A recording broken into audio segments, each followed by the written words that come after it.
Aujourd'hui, celui qui n'est pas un musulman, animiste, bouddhiste, branamiste ou témoin de Jéhovah s'est dit chrétien. Mon frère, tu t'es dit chrétien parce que tu es membre d'une église. Tu dis que tu es chrétien parce que tu es baptisé et confirmé. Tu dis que tu es chrétien parce que tu as fait une école théologique ou une école biblique. Tu dis que tu es chrétien parce que tes parents sont chrétiens. Tu dis que tu es 100% catholique, protestant, baptiste, évangélique ou même pentecôtiste. Tu dis que tu es chrétien parce que tu as reçu tous les sacrements. Tu dis que tu es chrétien parce que tu donnes tout ton argent à l'église. Tu dis que tu es chrétien parce que le pasteur dit que tu es un bon chrétien. Tu dis que tu es chrétien parce que tu chantes à la chorale. Tu dis que tu es chrétien parce que ton père est ancien au pasteur. Mais alors, tu es chrétien et tu mens en jurant au nom des dieux. Tu es chrétien et tu commets l'adultère et la fornication. Tu es chrétien et tu regardes des films malsains. Tu es chrétien et tu te masturbes. Tu es chrétien et tu fais la cour à tous ceux ou celles qui te plaisent. Tu es chrétien et tu ne recherches Dieu que les dimanches matins. Tu es chrétien et tu ne peux t'empêcher de voler au travail. Tu es chrétien et tu es connu comme bagarreur dans ton quartier. Tu es chrétien et tu es connu comme querelleuse dans ton entourage. Tu es chrétien et tu insultes tout le monde. Tu es chrétien et tu consultes les marabouts et les magiciens. Tu es chrétien et tu vas au village soulever les crânes de tes parents pour enlever la malchance. Tu es chrétien et tu frappes ta femme tout le soir. Tu es chrétien et tu te vantes du nombre de bouteilles d'alcool que tu peux prendre. Tu es chrétien et tu fais partie d'un cercle d'influence, Rose-Croix, Formation, Rotary et autres. Tout simplement parce que tu es assoiffé d'argent et de pouvoir. Oui, tu es chrétien et tu prends plaisir à faire ces choses et à les refaire encore sans regret. D'autant plus que le soir avant de te coucher, ou encore plus fort le dimanche matin, tu vas demander pardon à Dieu pendant les cultes. Et il te pardonnera parce que la chair est faible et l'esprit est disposé. Ça fait mal. Soyons sérieux. Dieu est-il devenu notre jouet? Crois-tu vraiment que le ciel est une poubelle où n'importe qui peut y entrer? Crois-tu que Dieu te demandera une carte de baptême à l'entrée du ciel? Crois-tu que Dieu comparera tes bonnes actions avec les mauvaises avant de décider de ton entrée au ciel? Crois-tu que Jésus est mort à la croix pour que nous continuions à pécher? Écoute un peu ceci. La Bible dit, tout homme est né pécheur et séparé de Dieu. Romains 3, 28. La Bible affirme que Dieu est saint et a en horreur le péché et que le salaire du péché c'est la mort. Romains 6, 23.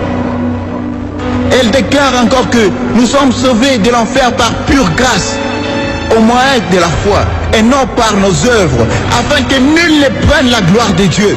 Ephésiens 2, 8. Cela peut dire que, quelle que soit ta bonne conduite, ta morale, ta philosophie, ta vie, pour Dieu tu es mort.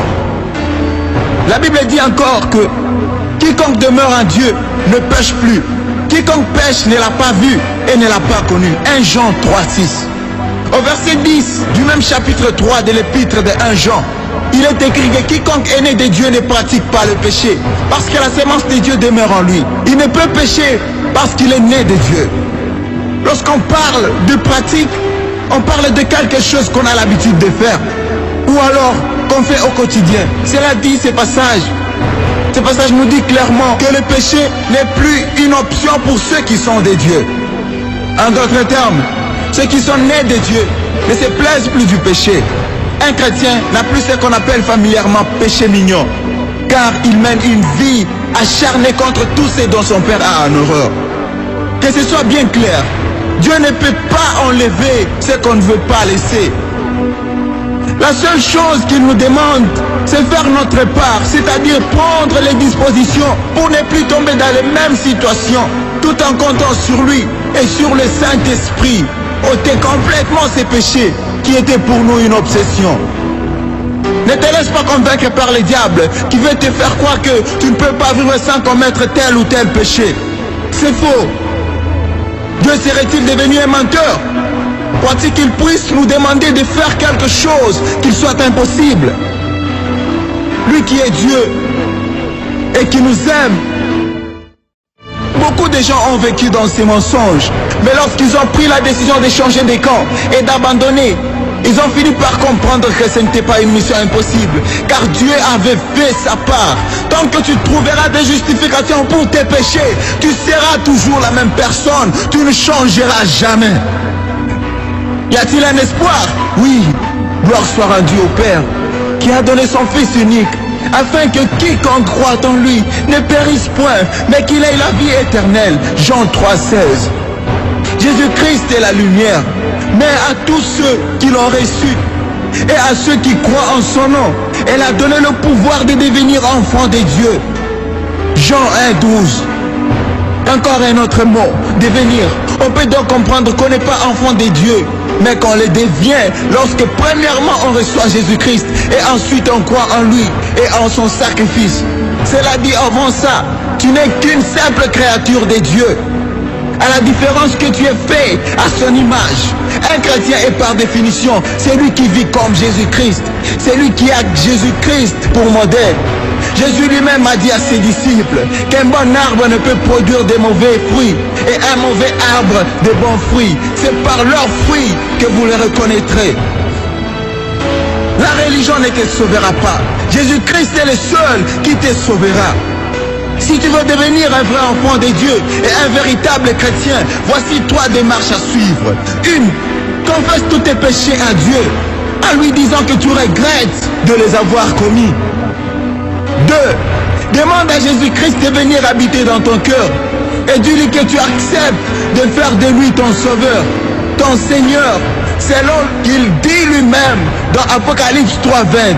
Voici, je me tiens à la porte et je frappe. Si quelqu'un entend ma voix et ouvre la porte, j'entrerai chez lui, je souperai avec lui et lui avec moi. 3. Répands-toi de tes mauvaises voies en changeant de conduite. Tout ceci se fera dans une prière que tu feras avec foi et sincérité, car sache qu'il te sera fait selon ta foi. Aussi, Dieu ne regarde pas la longueur de ta prière, ni la beauté de tes phrases, ni encore l'enjancement de tes mots, mais à l'attitude de ton cœur lorsque tu lui demandes d'y entrer et de faire de toi son enfant. Sache que Jésus-Christ est fidèle et il entrera comme il a promis. En entrant, il te baptise du Saint-Esprit, car lui seul a ses pouvoirs. Jean-Baptiste pouvait encore dire, moi je vous baptise d'eau, mais celui qui vient est plus puissant que moi. C'est lui qui vous baptisera du Saint-Esprit et de feu. La Bible dit encore que si tu confesses de ta bouche le Seigneur Jésus-Christ et si tu crois dans ton cœur que Dieu l'a ressuscité des morts, tu seras sauvé. Romains 10, 9 à 10. La Bible nous enseigne que la mort de Jésus sur la croix a effacé toute la condamnation. Il s'est fait malédiction pour que tu hérites le royaume des cieux. Si quelqu'un en Christ est une nouvelle créature, les choses anciennes sont passées. Voici toutes choses sont devenues nouvelles. 2 Corinthiens 5, 17. Si tu es vraiment sincère dans ta repentance, Dieu honorera ta prière. Souviens-toi que tu es une personne différente et que les autres doivent voir la vie de Jésus en toi et glorifier Dieu. Nous devons ajuster notre conduite à notre nouvelle position en Christ, assis à la droite de Dieu.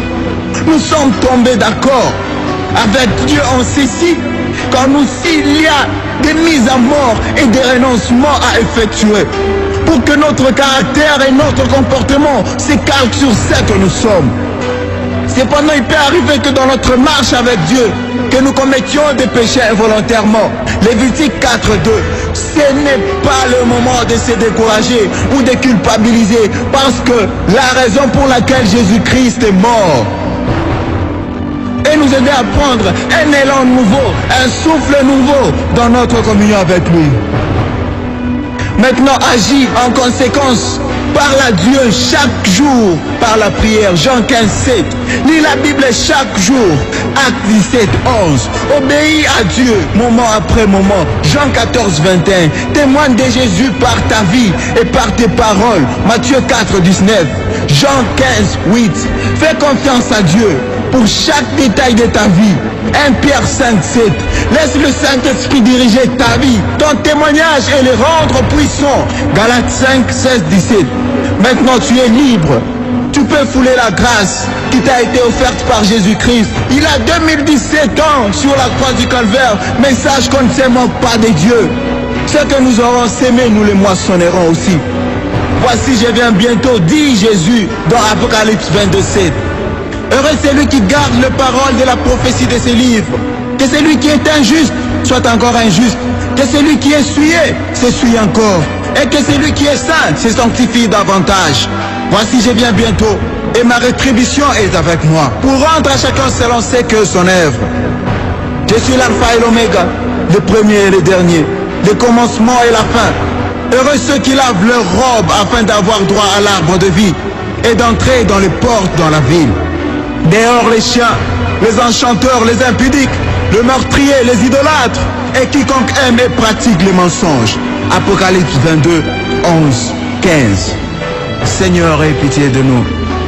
Merci Seigneur pour ta gloire et ta puissance. Merci pour tout le temps que tu nous accordes. Merci pour la vie que tu nous accordes, Seigneur. Sois béni, mon Jésus.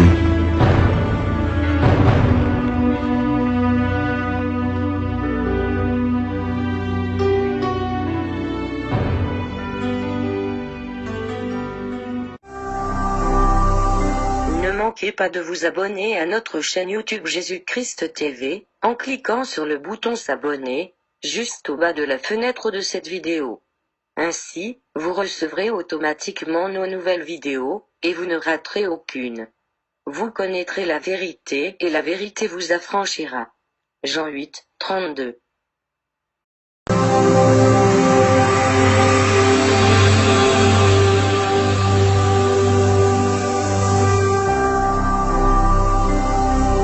Jésus-Christ TV, vous connaîtrez la vérité et la vérité vous affranchira.